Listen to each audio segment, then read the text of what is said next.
Several Denver area school districts were closed on Wednesday after reports of an armed 18-year-old Florida woman allegedly infatuated with the Columbine shootings was in the metro area. The statewide manhunt that has sparked fear in the community ended on Wednesday afternoon. Saturday marks the 20th anniversary of the Columbine shootings, which has drawn intensified national and local attention to the school this week. Patty, it was a surreal week in a lot of different ways, but especially on Wednesday. What does this do to the conversation around Columbine moving forward?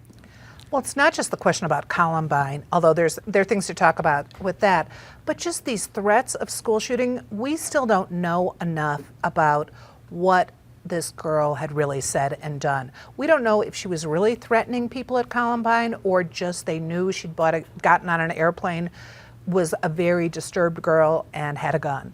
But to hold the entire Front Range hostage, schools in Fort Collins shut down.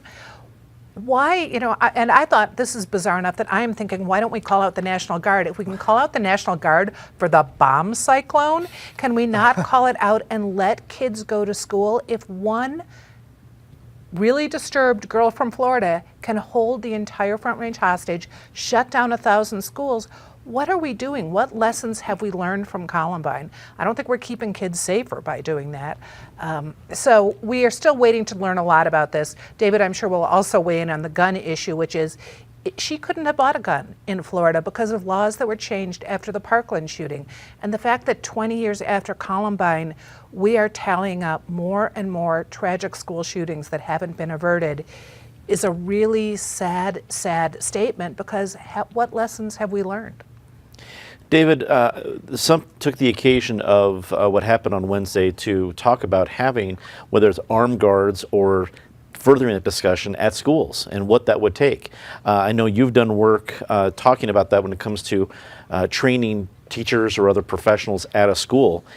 What happened this week? Does it further that conversation? Where do you think it goes from here? Well, sure. As you say, the Independence Institute's FASTER program provides very high quality training from high-level experts for teachers in and other school personnel in emergency medical care and also defensive shooting against an armed invader.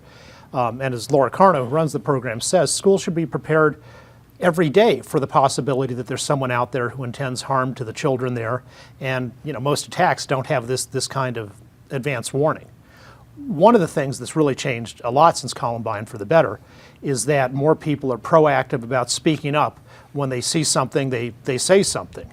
And that has averted many, many crimes and really saved countless lives.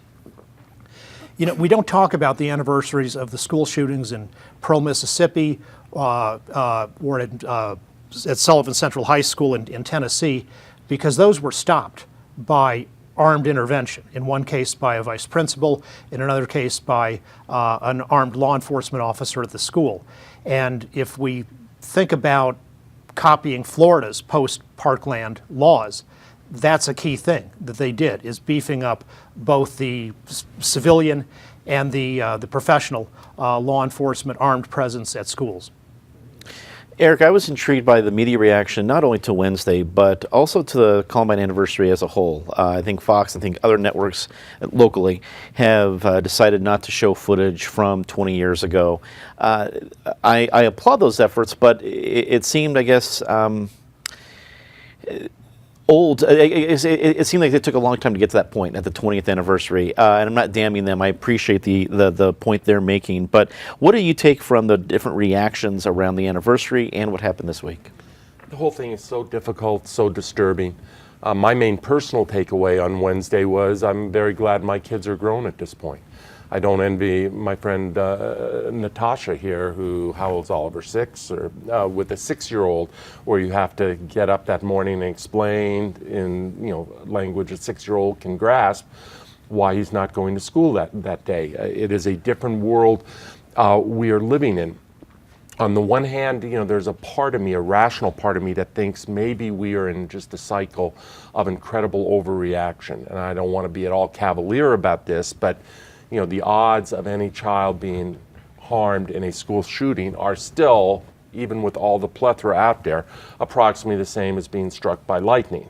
So if you just go with statistics, but statistics don't cover emotion. I think the real tragedy of the last 20 years since Columbine is not only obviously the shootings that have happened, the kids that have been killed, the families that have been destroyed, but it's the psychological tragedy as well, that we are forcing this generation of kids to grow up with this kind of fear and having to have these kinds of conversations in school and around the breakfast table and other places.